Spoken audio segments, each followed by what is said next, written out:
Nous voici de retour pour discuter cette fois-ci du Isles of Razé Castreng 2023 qui a été importé par Passion Whisky Québec. C'était pas disponible à la SAC, mais ça a été une commande privée là, de Eric Van Hove, qu'on salue d'ailleurs pour son merveilleux travail à nous sortir toujours des beaux produits comme ça. Notre vidéo, toujours sous la forme de discussion non structurée. Il n'y a pas de montage, il n'y a pas de deuxième prise. C'est vraiment nous autres qui discutent entre boys. On veut garder ça simple. Dites-nous si vous aimez ou pas la formule. Je vous invite à commenter, liker, à vous abonner. Il y a d'autres vidéos comme ça qui vont suivre éventuellement. On va en faire d'autres. Alors, sans plus tarder, je commence avec ce merveilleux produit. C'est un mix de rail, de Chincapin et de Bordeaux.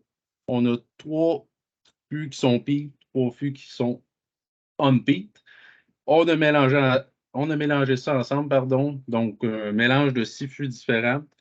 Le tout embouteillé à 61,3 %. Je ne crois pas qu'on a l'âge. Je ne sais pas. Est-ce que ça doit être un 3 ans-ish, parce que la distillerie est quand même jeune. Là. Je crois que ça l'a ouvert en 2017. Là. Donc, ça doit être un 3-4 ans-ish qu'on parle. Là. Fait que du jeune, lightly peat, un mix de rail, de Bordeaux et du Chincapin, c'est du Virgin Oak. C'est une sorte de bois, une sorte de chêne blanc. Quand on pense à du Virgin Oak, on pense souvent à du Bourbon. C'est des fûts de premier remplissage. Finalement, il n'y a jamais rien contenu à l'intérieur de ce fût-là. Chincapin, c'est quoi? C'est un fût qui est typique d'Amérique centrale, là, de mémoire, du chêne blanc. Donc, on peut penser aux arômes un peu butterscotch, là, caramel, là, ces choses-là. Qu'est-ce qu'on retrouve là? Généralement, dans le Bourbon, là, ça s'applique. Là. Donc, je ne sais pas ce que vous en pensez, les boys, de. Ben, c'est sûr qu'avec la distillerie qui a 5 ans, on doit être sinon dans du 4 ou du 3, puis l'inaugural était il y a 2 ans, je pense, de mémoire, leur premier whisky ever. Ça paraît que c'est jeune, puis les premières impressions, on est là, le 61,3 %, il est là. Il ne se cache pas. Ça a quand même une certaine puissance. C'est pas vraiment comme de l'alcool, la friction, comme on aurait l'impression de quelque chose qui est vraiment comme trop punché, mais il y a vraiment comme une grosse bouffée là, qui sort de ce verre-là là, assez violemment. Là. Moi, j'ai quand même beaucoup d'épices, là, tu sais, du gros gingembre, tu sais, Ouais, puis clou de girofle aussi. clou de girofle, c'est ça que je cherchais exactement. Je vous suis là-dessus. Je vous dirais que. C'est herbal quasiment. Point sec un peu, là. Chlorophylle, chlorette, zesté, zeste de citron.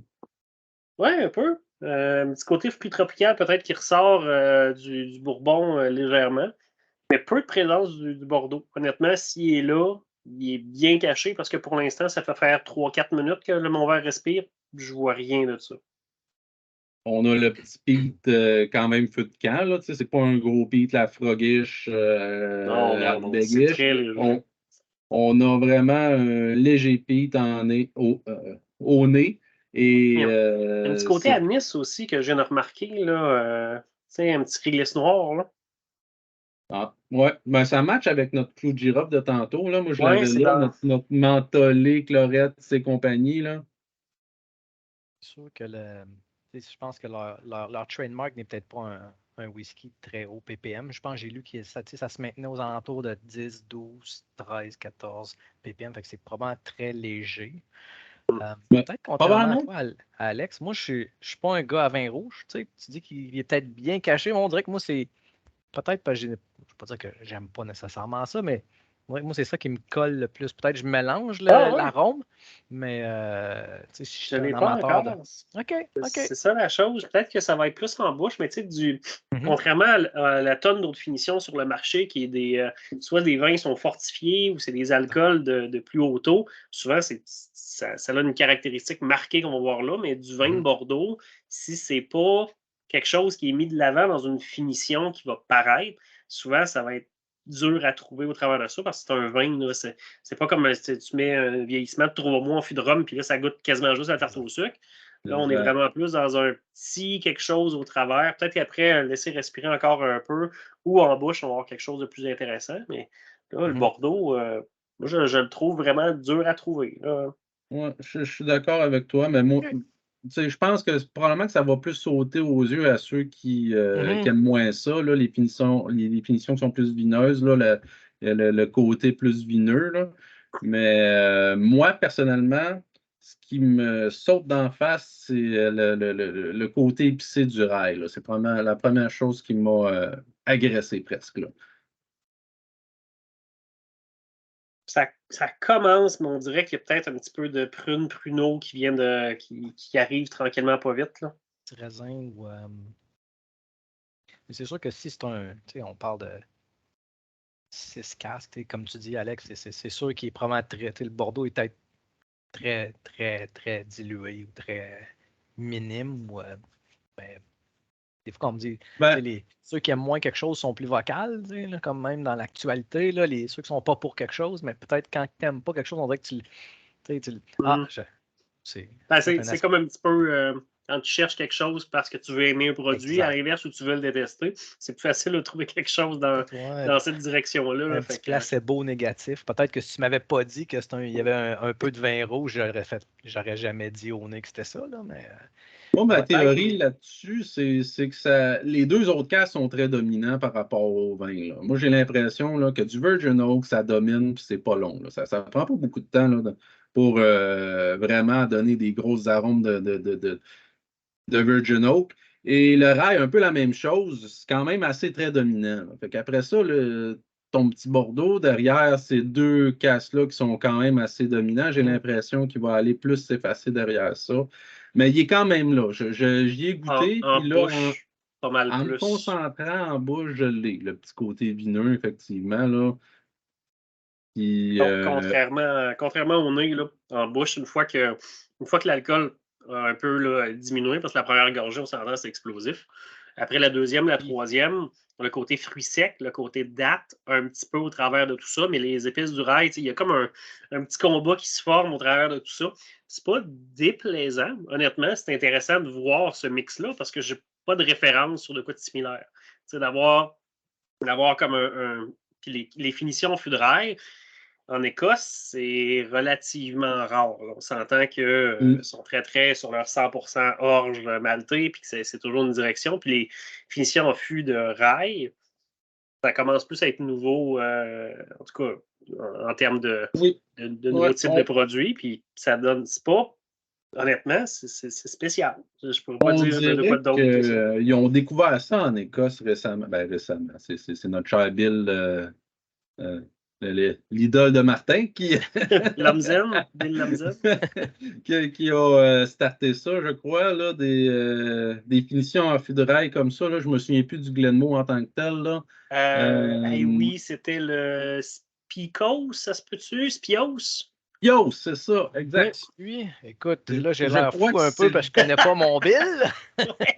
Là, tu vas te reprendre maintenant. Mais je me rappelle parce que c'était vraiment le premier que j'avais vu ever. C'est vrai, c'était ça. Je pense que c'est dans les premiers, là, sous toute réserve. Je n'ai pas fait de recherche exhaustive. Là, mais moi, de mon souvenir à moi, c'est le premier scotch que j'ai vu vraiment qu'on l'affichait finition en fût de rail, c'était le Spios. Que j'ai pas adoré, que j'ai pas détesté non plus, que j'ai trouvé correct. J'ai trouvé ça sympathique comme expérimental. Puis il y avait quelque chose à faire avec ça. Définitivement, après ça, le monde a repris la balle, puis on a commencé à avoir un petit peu plus ça. Là, puis le monde a fait je suis capable de donner effectivement une bonne petite twist là, plus spéciale. On a avec vu le P, ça donne une twist parce que les éditions, c'est ça, comme tu le mentionnes, Glenmorangie, c'était du 100% orge, unpeated. Là, avec le peat, les épices, c'est quand même un mix intéressant. L'assèchement que tu as sur ta finale, c'est comme un mix de ta tourbe et tes épices qui se mélangent un peu. Fait que tu salives. C'est le fun. C'est comme des épices un petit peu chaudes, mais ça se dérange pas entre les épices et le peach. Je trouve ça quand même le fun. Puis le fait que c'est légèrement tourbé, c'est vraiment, il n'y a rien d'agressif là-dedans. Puis même à 60% d'alcool, il est très bien balancé. Là. Je suis rendu à 3-4 gorgées, puis ça se boit relativement bien pour l'ABV. Je n'ai trouvé des pires à 40, à 46 là, qui sont débalancés. Ça, c'est quand même Même à quelque chose qui est 40. bien fait. Des fois, il y a des whiskies à 40 là, que Ah oui, c'est sûr. c'est agressant. Là. Surtout dans le rail, là, on en parlait un peu avant la vidéo. Il y a des rails que ça goûte vinaigré, quasiment, c'est aigre, c'est agressant. Là. Fait qu'il y a quand même une façon là, d'intégrer ça intelligemment et de faire attention pour pas que ça vire désagréable là, du rail. Il faut faire attention à ça. Et là, tu parlais aussi du mix là, entre le rye et le peated. Moi, j'ai mon petit bémol là-dessus. Là. Je n'ai pas été impressionné encore là, par rapport à ça. Je sais que je pense que le Ardbeg pirate, là, je pense que tu l'as aimé, toi, Alex. Là. Mais moi, Ouais. ça n'a tellement pas été ma tasse de thé. Je n'ai même pas fini mon verre tellement. C'était pas ma journée de rêve, premièrement, mais c'est sûr que dans la soirée qu'on faisait des hardbags, que j'ai testé ça, ça a été celui qui a détonné par rapport aux autres que j'ai mis de côté, que j'ai tassé tout de suite assez vite. Mais tout ça pour dire que le mix rye peat, je crois que c'est quand même assez particulier comme mix là, que ça donne. Un bon test serait probablement le Lot 4D Peated Quartercast qui avait sorti. Hein? Oui, moi je l'ai acheté, puis je dois vous dire, je l'ai fini, puis j'ai adoré l'expérience. À racheter probablement, c'était quand même assez abordable, mais C'est encore disponible? C'est encore disponible. C'était la première expérience là, de leur nouvelle série Exploration. Là, ils sont déjà rendus à la deuxième édition, qui est le podcast également. Fait que je me demandais s'il serait encore disponible. J'ai pas eu l'occasion, malheureusement, d'y goûter. Puis l'eau 40, c'est comme... peut-être, là, mais... on pourrait faire une petite recherche. Mais non, moi, j'ai adoré l'expérience. J'ai failli acheter un peu plus tôt aujourd'hui, justement, l'expérience numéro 2, le pot. Je me fiais sur ce que j'avais goûté de la première expérience. J'ai dit, waouh, c'était bon. Je vais te le recommander chaudement si besoin. Là, c'est vraiment une belle expérience. On tâche du sujet du rail, là, mais un bel assemblage là, côté épice, un petit peu le côté pickle du rail, là, excessivement prononcé comme céréales, mais avec fruits secs, petit côté comme forêt noire, mais comme tellement mélangé que les épices que ça propulse. C'est vraiment le fun. Puis il y a un bon taux d'alcool. Je pense qu'on est à 57 ou 56. Fait qu'ils sont allés chercher de quoi d'intéressant pour donner le côté explosif du rail, l'accompagner, puis tempérer un petit peu avec les fruits. Les fruits du podcast, c'est vraiment le fun comme édition. Puis un bon price point. C'est dans 90 dans ce coin-là. Là. Ça commence à être dur d'être sous les 100 honnêtement, pour trouver des choses intéressantes. Là. Exception en fait du petit Aaron Amarone qui vient d'arriver en sac là, depuis jeudi passé, qui était comme chose exceptionnelle dans le temps, puis ça n'a pas trop monté, c'était 70$ dans le temps, pour un 50% d'alcool, avec un des seuls whisky en fût d'Amarone qui existe sur le marché. Ça vient de revenir, il en reste un peu. Dépêchez-vous. Moi, j'ai fait mes commandes pour Noël. Les deux harangues, là, la Amarone puis le Sherry Finish, là, je trouve que c'est des achats faciles. Là, surtout pour commencer, tu veux savoir si tu aimes les finis en vin rouge, je pense que c'est un bon starter. Là, avant d'aller t'acheter le Glenallachie premier cru, qui est un Bordeaux, là, ça peut être un bon bel essai, mettons. Ouais. Si j'en reviens au Rasé, là, on parlait de price point. Là. Y est-tu bien pricé selon vous? Je me souviens plus c'était combien exactement. Là. Il me semble que c'était quand même cher là, pour quelque chose d'aussi jeune. Là. Ben franchement. Là. Je pense que c'est aux alentours de 120 de mémoire qu'on avait payé. 120, 140, ça se peut-tu? Ah ouais, j'avais en tête autour de 150, là, mais peut-être que je me trompe aussi. Là. C'est vraiment dur à dire parce que s'il aurait été plus, disons, plus peaté, pas mal sûr qu'il aurait gagné plus de points dans un sens que les produits jeunes gagnent avec de quoi de plus prononcé, fait que il y aurait peut-être eu une valeur popularité de ce côté-là. Mais comme I Love Razé ne fait pas vraiment d'édition heavily peated, à date, tout ce qui est sorti de là, c'est soit du unpeated ou du lightly peated. Je ne sais pas ce que ça va donner quand ils vont se lancer dans ce genre d'édition-là. Je pense qu'on paye vraiment pour la rareté du produit, puis le fait que la distillerie a 5 ans, le tirage est limité, petit tirage de caisse, édition limitée pour leur club. Il y a une grosse partie de ça qui est principalement ça, j'ai l'impression. On paye pour que la distillerie commence à rouler. C'est ça le C'est un peu ça. Comme les éditions d'inauguration qu'ils ont faites il y a 2 ans, justement avec Eric, avec Passion, qui avait mis la main là-dessus. C'était encore un Bordeaux casque, c'est ça le pire. L'extrême quelque part. Celui-là était 140, si je ne me trompe pas. Sur leur site, là, il y avait au total 1500 bouteilles. Je pense qu'on avait pu en avoir 120 ici. Puis il y en avait un autre, là, le Sherry Cask, le 2022. Là. Fait que 140 $, 60%. C'est honnête. C'est honnête. C'est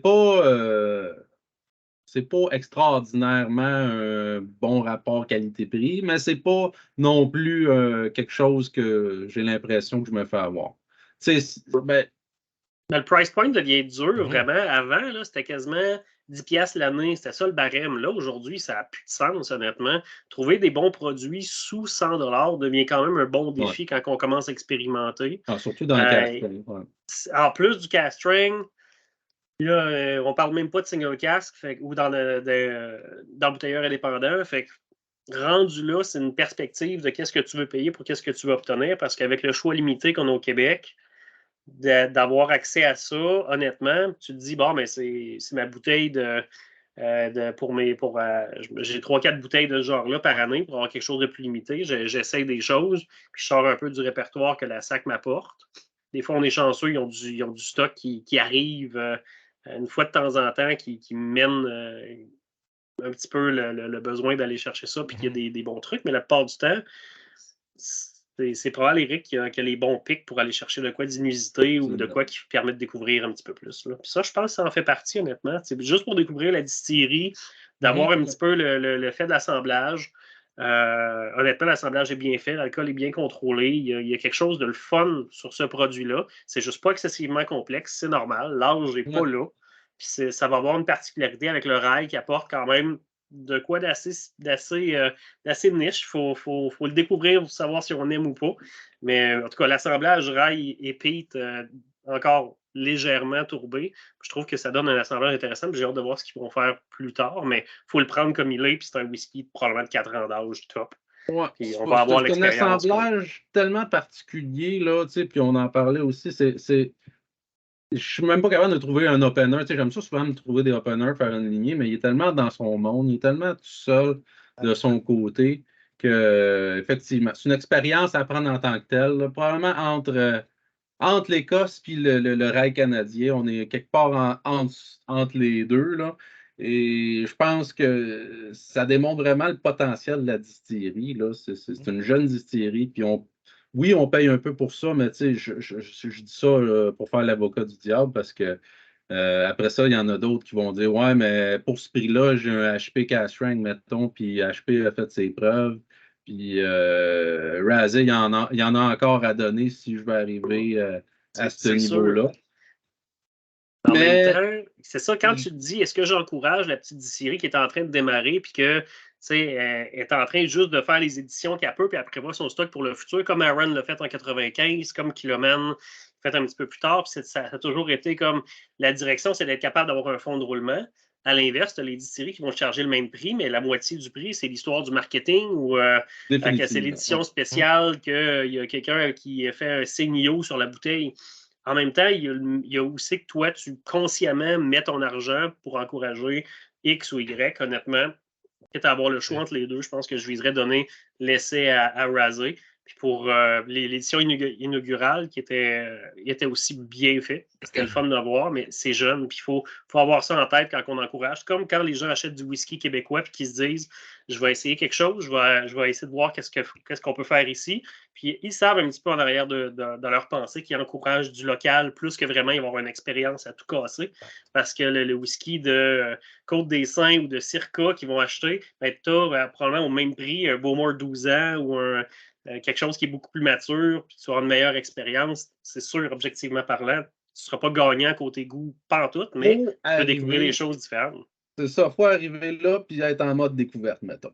Il faut arriver avec une page blanche puis être ouvert d'esprit. Là. Je pense quand même que c'est ça. C'est pas. Je dis pas que c'est un mauvais produit puis que c'est pas bon pour tout ça. Je suis très content d'avoir ma bouteille puis je vais l'apprécier comme qu'elle est. Je dis juste que quand on essaie de se faire des points de référence, là, on commence à trouver des petits hints là, qu'effectivement ne sont pas encore là, mais j'adorerais voir le potentiel qu'ils vont avoir dans une couple d'années. Ne serait-ce que le fameux single cast Bordeaux Peated qu'ils ont mixé là-dedans. Là, si je pouvais l'avoir en single cast, là, je suis sûr là, que ça doit être fabuleux. Ah, c'est sûr. C'est pas un des produits qui a sorti dernièrement. Là. Ils n'ont pas eu un 5 ans, là, le release, si j'ai vu. Ouais, je pense que c'est leurs plus vieux qui ont sorti, qui était justement leur 5 ans. Là, le 5e anniversaire. Je serais curieux de. Je me demande même, non, y a-tu mis la main là-dessus, Eric? Je ne suis pas certain. Ce qu'on a vu, c'est le Sherry, c'est le Cask Strength. Ça a été l'inaugural il y a probablement 3 ans, là, quand ils ont inauguré la distillerie, puis qu'ils ont fait leur première édition, pas en comptant ceux qu'ils avaient fait ailleurs, parce que je pense qu'ils avaient donné aussi un contrat pour montrer un petit peu ça allait goûter quoi. Fait que c'est le attends d'être prêt, là, me semble, un truc comme ça. Ils avaient nommé ça, mais c'était fait, je pense, chez Aaron ou quelque part d'autre. Mais là, la première vraie édition, ça a passé. Eric avait réussi à en avoir quelques bouteilles là, au travers de tout ça. Ouais, Il y avait un Oloroso en même temps. Là. Je ne sais pas si vous avez gonné le Oloroso aussi. Là. Moi, j'ai les deux. Là. Oui, il traîne quelque part. Puis, honnêtement, je pense que je préfère le Oloroso, moi, personnellement. Même s'il n'est pas. Il ne faut pas s'attendre à un Sherry Bomb non plus là, dans le Oloroso. Là. C'est vraiment pas Glenallachie, Oloroso, Single Cast, blablabla. Non, ça a vraiment son ADN encore. Mais à mon goût, à moi, mettons, j'ai le choix entre les deux. Là. J'ai un petit penchant plus pour le Oloroso. Mais ça ne veut pas dire nécessairement que je ne suis pas capable d'apprécier celui-là, le Cask Strength. Ça va dépendre de comment je suis. C'est intéressant. C'est sûr que je te dirais qu'il faut que tu y ailles mollo. Tu ne te prends pas 3-4 gros drames de ça parce que. Non, le taux d'alcool est. Tu finisses pas ta soirée. 61,3%. C'est très. Ça. On peut faire du désinfectant avec ça. Ouais, ça. J'ai trouvé les informations pour le 5 ans qui est sorti ou à sortir. C'est ça, c'est vraiment première maturation dans les fûts ex-Bourbon and Tennessee Four Roses. OK. Une deuxième maturation en Virgin Oak, Colombian Oak, 50%, 5 ans. Fait que ça pourrait être super intéressant. Puis on dirait que pas dire que ça spécialise, mais ils aiment probablement les hauts taux d'ABV. Peut-être sont à l'écoute de la clientèle, là, 50, 61, 50 cucks, c'est des. Ouais, on est la clientèle cible de ce genre de produit-là. Oui, plus que certaines, mais c'est le fun quand il y a ce genre de direction-là, parce que tu sais qu'au moins, il y en a qui contrôlent mal le taux d'alcool. Ça, on le voit relativement tôt là, dans les éditions qu'ils font. Puis on connaît les distilleries qui ont un moins bon contrôle là-dessus, mais eux autres, honnêtement, là, l'alcool, c'est la chose qui m'inquiète le moins là, dans Isle of Razé pour l'instant. C'est vraiment l'incorporation. Des fois, le fût de Bordeaux, il est le fun à intégrer, mais il pourrait peut-être être un petit peu plus présent pour donner un truc plus intéressant. Bref, mais il faut de l'âge. Puis ça, ben, ça va juste prendre du temps pour voir qu'est-ce que ça va donner dans 5 ans. qu'est-ce que leurs éditions les plus âgées. Parce qu'Aaron, c'était la même chose au début, il y avait le même enjeu. C'était des éditions quand même super intéressantes, mais c'était très, très jeune. Quand ils ont sorti les éditions avec les finitions, c'était comme rendu, hey, tu veux pas te lancer dans Glenmorangie pour aller chercher comme de quoi de plus dispendieux, mais tu as Aaron qui est là, plus jeune, 50% ABV. Eux autres aussi, ils avaient compris petit peu leur marché assez tôt. Puis ça a donné de quoi d'intéressant, rendu plus dans les 5 à 7 ans d'âge. Fait il en reste pas long avant qu'on aille un petit peu plus d'informations puis qu'ils produisent du stock un petit peu plus peut-être évolué ou vieux d'ici peu. Si j'étais le Master Blender ou peu importe qui prend la décision de prendre les directions X, là, moi j'aurais peut-être 3 axes là, à aller chercher. Là. Plus de peat, plus d'âge, c'est sûr. Plus de concentration de Bordeaux, peut-être. Ça ferait peut-être un produit qui est très intéressant aussi. Un ou l'autre de ces 3 choses-là, là, je pense que ça serait très winner. Je ne sais pas s'ils ont déjà fait affaire avec des embouteilleurs indépendants. Ça a commencé. Ils sont très, très jeunes. Fait que peut-être que 100% de leur production vont là, mais c'est quand même un moyen utile de faire rouler une distillerie, c'est de vendre un pourcentage de tes trucs en IB. Donc, je serais curieux de voir en single cast qu'est-ce que ça donne. Parce que là, on a toujours des recettes. On a quelqu'un qui établit quand même quelque chose de basé sur un assemblage quelconque. Là, vraiment d'avoir, disons, le 100% de Bourbon ou le 100%, disons, qu'est-ce qu'ils vont créer avec la finition sans avoir de recette en arrière. C'est quand même une recette de 6 casques qu'on boit là. C'est un petit peu all around the place, mais la recette est bien faite. Mais c'est juste avoir un de ces 6 éléments-là, pleine puissance, ça serait curieux à voir. Là. Je me souviens plus, j'avais assisté, je pense, Eric avait fait un lunch and learn avec un des gars d'Isle of Razé. Puis je me demande justement si c'était pas leur niche. Là, beaucoup de petites distilleries qui commencent, ils se trouvent une niche, puis je me demande si c'était pas eux autres là, un peu geeky, on essaye des trucs. Mais des fois, si t'es trop niche, t'es trop dans le spécial, ben, à un moment donné, il faut que l'argent rentre aussi dans la distillerie. Tout est fait sur l'île. En plus, les 161 personnes qui vivent sur l'île, je pense que tout vient de là-bas, peut-être à part même les bouteilles. Je ne suis même pas sûr encore là, si les bouteilles ne sont pas faites à l'île ou. Moi, je disais 100% Scottish Barley. Ça a l'air d'être une philosophie quand même très locale. Exactement. J'aime ça voir ça. Bien plus que de voir du gros mass market. Là. Mm-hmm. Des petites distilleries comme ça, avec la transparence qu'ils ont, avec les valeurs qu'ils ont locales, puis en sortant des produits cast strength comme ça. Moi, j'aime ça mettre mon argent où est-ce que je sais que les gens ont du potentiel aussi. Là. C'est un peu ça. J'aime ça encourager les distilleries qui ont du potentiel. On est un peu dans l'âge d'or. Comme je suis pas, moi, je n'ai pas une longue historique. J'ai peut-être commencé le whisky il y a peut-être 5-6 ans, 2018-ish. Mais je n'ai pas connu là, les années 90, peu importe. Mais il me semble que là, ça boom de partout. C'est sûr qu'il y en a qui vont s'éteindre. Peut-être que Isle of Razé, dans 3 ans, on n'entendra plus parler. Peut-être Neckneen, ça sera les autres qui seront plus là. Il y en a, mais il faut profiter du moment. Il nous offre un produit qui est intéressant. Puis, si dans 3-4 ans, il y a certaines distilleries qu'on a pu goûter qui ne sont plus là, on va pas dire hey, j'ai eu la chance de goûter à ça. Ça a été une belle aventure. Malheureusement, ça s'est terminé pour certains. Mais sérieusement, je ne suis pas déçu de mon achat. C'est que la demande mondiale est tellement énorme, entre autres à cause du marché asiatique. Si on le voyait, une bouteille sur 2 est vendue en Inde. Une bouteille de whisky écossais, c'est un Indien qui l'achète. Fait que ça explique aussi les tendances, les directions que les distilleries prennent. Ils savent qu'il y a de la demande. C'est pas pour rien qu'ils en ouvrent plein, puis qu'ils sortent des produits de plus en plus jeunes, puis ils ont de la misère encore à rattraper cette demande énorme de l'ouverture des marchés, dont les Asiatiques, là, dont ce marché-là de l'Asie, je dis asiatique. Là. Mais c'est ça. Je pense pas qu'on est proche encore de la fin de ce cercle-là on court tout le temps après notre queue pour essayer de combler la demande qu'on n'a pas, puis qu'on a une pénurie finalement d'âge moyen dans le whisky. Là. On est encore là-dedans. Là. Est-ce que ces choses-là, c'est cyclique. Là. À un moment donné, ça va se stabiliser. Mais pour l'instant, on n'est pas prêt de voir la fin de ça. Puis là, je disais justement qu'ils voulaient abaisser les droits d'importation pour importer plus en Inde. Fait que ça peut On a de la encore. compétition, mettons. Là. Ça, C'est c'est les sûr et nouveaux riches. certain. Hein? Je pense que le marché asiatique, l'Inde surtout, je pense que c'est les nouveaux riches. Là. Il y a beaucoup de une nouvelle richesse qui s'est créée là, depuis Exact. Puis 20, c'est 20, un 30 ans. marché qui aime ça, les affaires flashy. Là. Tu sais, ça l'explique un petit peu les directions qu'Arbec prend, tu sais, avec les bouteilles pleines de couleurs et tout ça. Tu sais, nous autres, Orangé on est aussi. plus conservateurs, on a une approche plus classique dans notre marketing, on aime ça.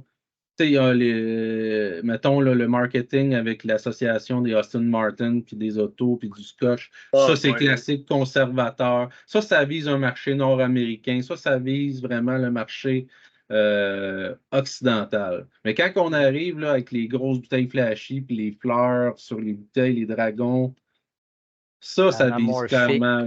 On n'est ouais. pas la clientèle cible, on parlait de clientèle cible. Le marketing, c'est beaucoup plus le marché de l'autre bord que nous autres. Les riches moins, comme je sais pas, c'est la Corée du Sud, là, les marchés, le Japon, on prend certaines parties de la Chine, des trucs comme ça.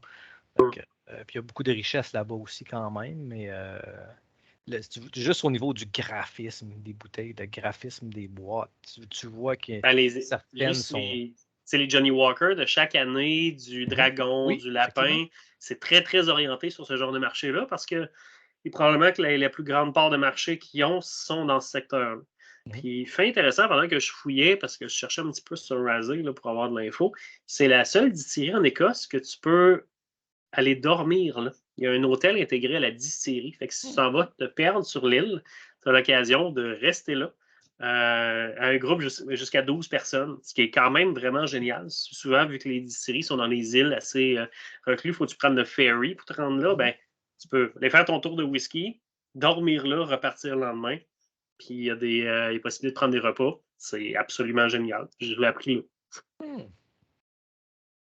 Idéalement, ouais. Si tu avais la chance même, tu dis, tu dors là, puis tu passes une journée sur le site de production, là, tu te promènes de station en station. Ouais. On a incroyable. Martin a coupé. Mais effectivement, c'est c'est la première chose qui sort quand tu googles le nom de la série, c'est réservation.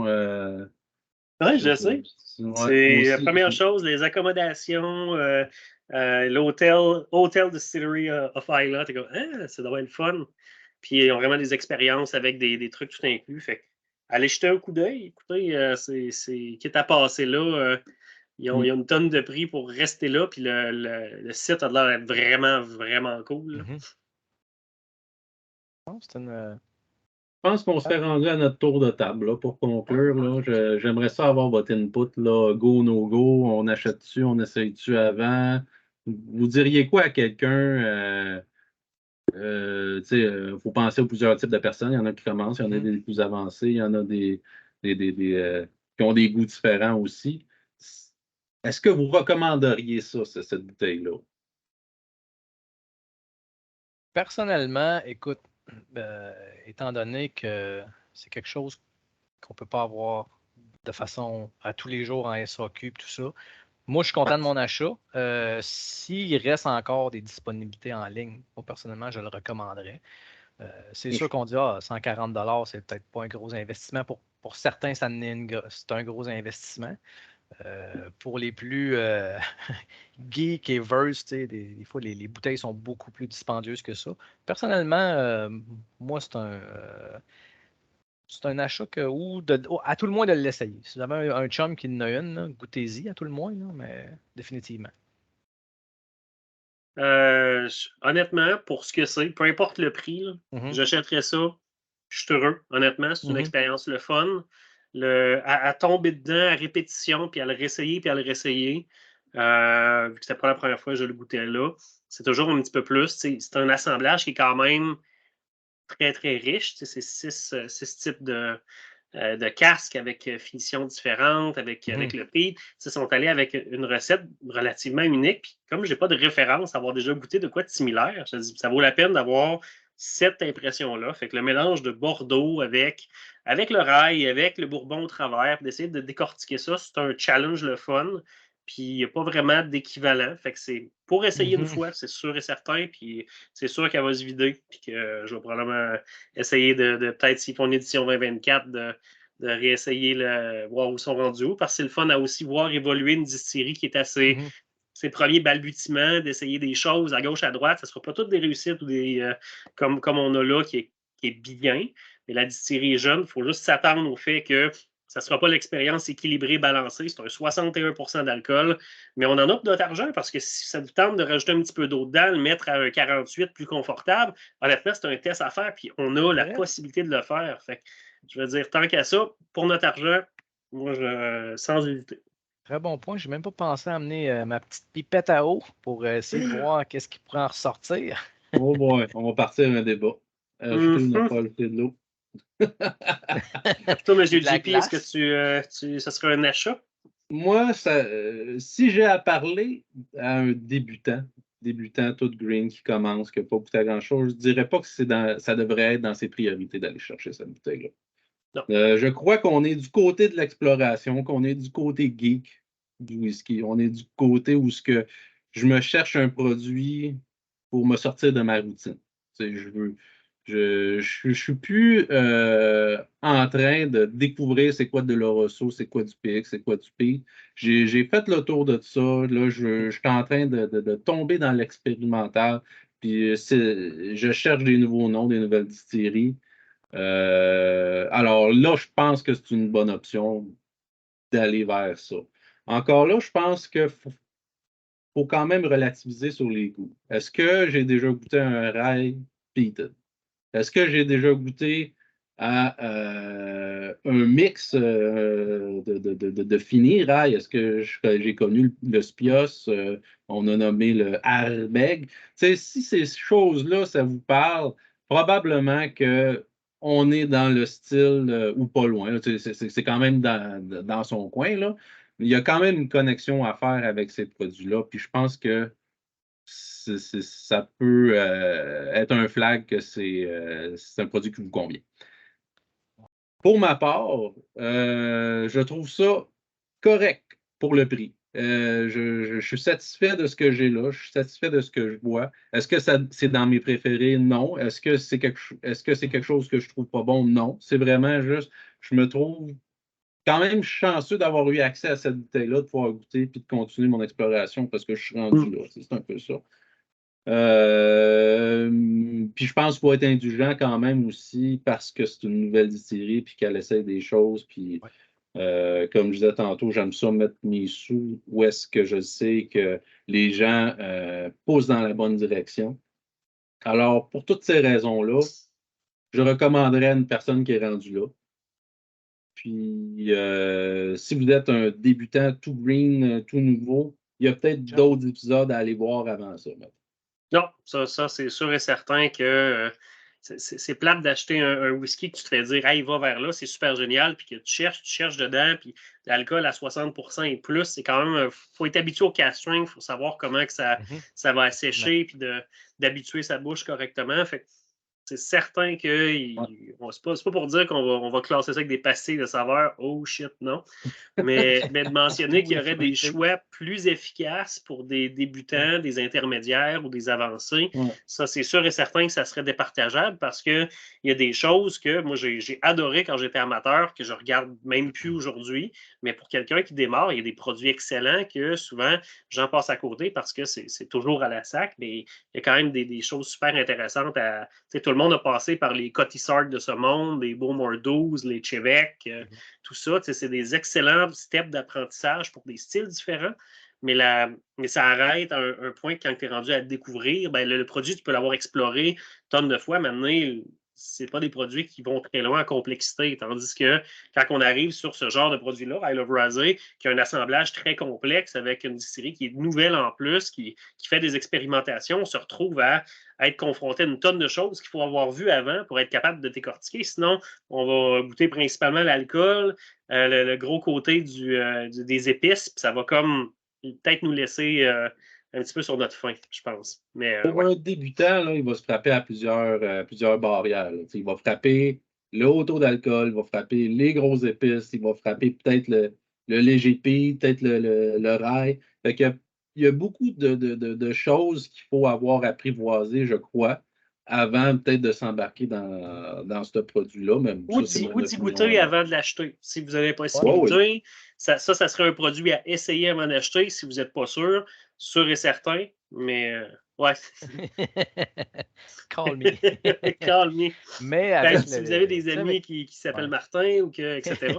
Bref, Ouais, c'est sûr, c'est préférable. Ouais. c'est Mais encore préférable là, de ça donner ne veut pas dire qu'un débutant ne va pas l'aimer. Tu sais, Exact. il y a des gens qui commencent avec du Octomore puis ils vivent bien avec ça. Là. Mhm. Mais c'est ça. Mettons, dans la majorité des cas, là, c'est pas l'idéal de commencer avec un 61,3%, full épice, full rye, full tout. Là. Alors, c'est ça. Pour moi, c'est ça. C'est une recommandation, mais pour un public cible plus avancé, mettons. Ça s'applique à, Makes tu sais, qu'on sense. dit appelle-nous, là, tu sais, comme beaucoup de monde qui commence dans le milieu du whisky, on dit va-t'en dans un bar à whisky ou va-t'en dans une place qui offre il y a une belle sélection de whisky pour, au lieu d'acheter, comme moi j'ai fait, tu sais, un peu en intense, où tu achètes tout en commençant, là, puis là, tu te perds en. Mais non, non, va en essayer, target tes goûts.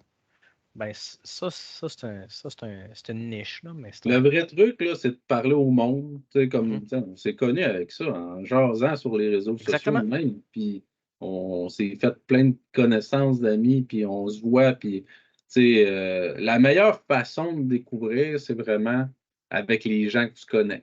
Mhm. Ça a l'air cliché de dire ça comme ça, là. Mais il n'y a rien de mieux qu'un bon chum qui a une grosse collection pour te faire découvrir c'est quoi le Ah, whisky. ou tout simplement de s'échanger maintenant et de dire hey, j'ai acheté telle bouteille. Achète-la pas, viens-t'en chez nous, voir si t'aimes ça. On Ouais. va passer un temps, on va en jaser. Tu sais, il y a des choses qui sont le fun à découvrir des fois, que tu n'es pas obligé non plus de comiter. On sait que les temps sont moins évidents ces temps-ci, les taux d'intérêt ne sont pas le fun. Tu sais, je veux dire, c'est un temps qui est facile à partager quand tu as accès à une bouteille. Puis, tu sais, un once, c'est quoi sur une bouteille? Quand tu peux des fois t'éviter peut-être un style que tu n'aimes pas particulièrement parce que tu te fais proposer justement un Octomore, tu fais comme hey, tu sais, c'est réputé, tout le monde aime ça, puis ça goûte trop le caoutchouc brûlé, puis la motte de terre d'en face, ben, ça te sauve un petit peu des trucs rendus là. Fait que ça a une valeur juste même de lancer à l'aveugle. Hey, j'aimerais ça goûter à ça. Est-ce qu'il est disponible dans un bar au Québec quelque part? Ça aussi, c'est un bon plan parce que les bouteilles sont ouvertes. Fait que des fois, de payer 20-30$ pour un drame puis d'avoir eu l'opportunité d'y goûter, pas mal plus rentable d'avoir fait sa propre opinion sur si c'est un achat pour vous, parce que tous les goûts, c'est subjectif. C'est est-ce que vous aimez ça, votre point de vue? On a beau dire que ça qu'on adore, mais peut-être que confronté à cette bouteille-là, il y en a qui vont dire ben moi, c'est vraiment pas mon style, puis je trouve pas ces choses-là, puis je l'apprécie pas comme je devrais, puis c'est normal. Chacun va le déguster à sa propre façon, on va avoir ses sens qui vont l'aiguiller de différentes façons. Fait qu'essayer avant reste toujours un must, là, si c'est possible. Tu Toujours ça un peu. sais, on est pas mal aux extrémités, Alex. Je pense que c'est à Québec. JP, tu es aux Yep. alentours de Montréal. Moi, je suis à Gatineau. Fait que, tu sais, on est trois gars là, qui se sont connus au travers de ça. Puis là, on est là, puis on en discute. Là. Fait que, tu sais, ça rapproche. Puis Québec, c'est pas gros. Là. Nous, on est à 2 jets de caméra Ouais. de se parler de whisky aussi. Là. Donc, tu sais, Ouais, puis c'est pour ça qu'on a parti le groupe, là, c'est pour connecter les gens, puis aller chercher l'information, les partager, puis justement que, tu sais, on a tous commencé, on a tous fait l'erreur à un moment donné d'acheter une bouteille qu'à un moment donné, on a regretté, là. Puis c'est Oh boy, ouais. un peu pour ça que je prône souvent d'être honnête, là, tu sais. Quand quelqu'un pose une bouteille, il demande notre avis sur Facebook, ouais. tu sais, c'est pas nécessairement qu'il veut chercher de l'approbation. En tout cas, moi, quand je faisais ça à mes débuts, j'aurais aimé ça que quelqu'un me dise à un moment donné que la Berfeldi ou le Glenlivet 12, ben, tu C'est de sais, la merde. il y a des choses mieux que Ouais. ça. Mon plus grand regret, je peux vous en faire part. Quand j'ai Hey, vas-y. commencé le Glen Grant Oh 18, boy.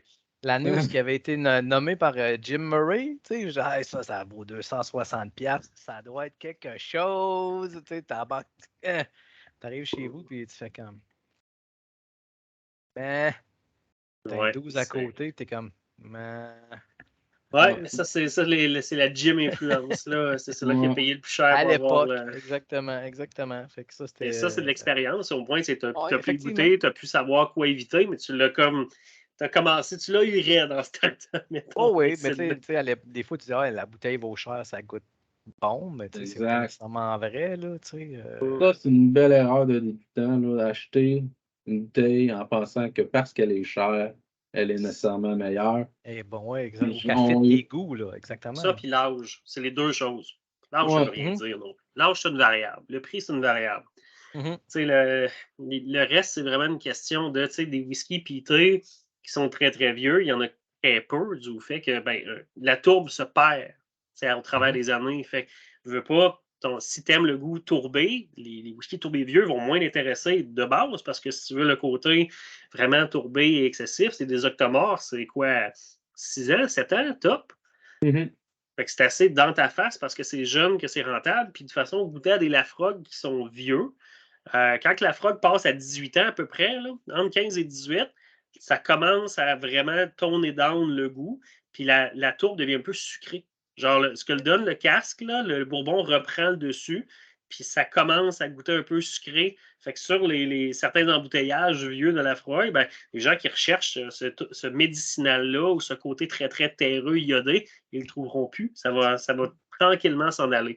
Bien sûr, c'est une règle générale, mais la plupart du temps, de se fier à cette valeur-là va rien donner pour ce volet-là. Puis on a tous goûté à des whiskies de 25-30 ans dégueulasses, puis des whiskies de 5 ans, 7 ans, génial. Fait que, encore une fois, là, que ça vaut ce que ça vaut. Moi, je dirais, tu sais, oser poser des questions. Tu sais, moi, quand j'ai commencé, là, j'ai écrit personnellement, tu sais, tu es dans des groupes Facebook, puis tu écris à un gars, hey, ta bouteille, nanana, ou tu sais, hey, parle-moi de ça. Puis osez poser vos questions. Et, tu sais, n'hésitez pas à faire des contacts. Puis souvent, c'est les meilleurs conseils que tu vas obtenir des gens qui sont là-dedans depuis plus longtemps que toi. Tu sais, puis là, ils vont dire, ouais, tu sais, peut-être, j'irais peut-être pas là, j'étais toi. Ou, tu sais, essaye-les, mais tu sais, fais attention à ça.